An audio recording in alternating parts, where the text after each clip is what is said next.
தீபிகா, புதுச்சேரி மண்ணாடுப்பேட்டை தொகுதி கள்ள ஓட்டு போட்ட வாலிபரை போலீசார் கைது செய்துள்ளனர். மண்ணாடுப்பேட்டை தொகுதியைச் சேர்ந்த தொகுதியில் பாஜக காங்கிரஸ் எதிரெதிராக மோதுகிறது. இதில் ஜவஹர்லால் நேரு சமுதாய கூடத்தில் வாக்குச்சாவடி அமைந்திருந்தது. இந்த வாக்குச்சாவடியை ஒரு வாலிபர் வாக்குப்பதிவு செய்தார்.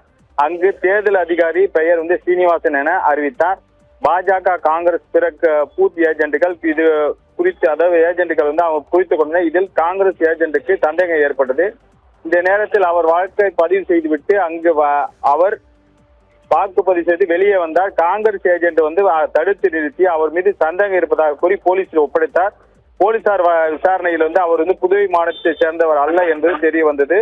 மாநில எல்லையில் புதுச்சேரி மாநில எல்லையை ஒட்டியுள்ள விழுப்புரம் மாவட்டத்தை சேர்ந்த அரவிந்த் என்கின்ற பிரசாத் வயது 31 தெரிய வந்தது. இவரிடம் ஒரு அரசியல் கட்சியினர் அணுகி சீனிவாஸ் என்பவருக்கு வாக்கு செலுத்த வருமாதும் அவர் அதே வயதுடைய அரவிந்த் இருந்து வாக்கு செலுத்த பணம் தருவதாக கூறியிருக்கிறார். இதன் பேரில் அவர் ஆள் மாறாட்டம் செய்து வாக்குப்பதிவு செய்துள்ள தெரிய வந்துள்ளது.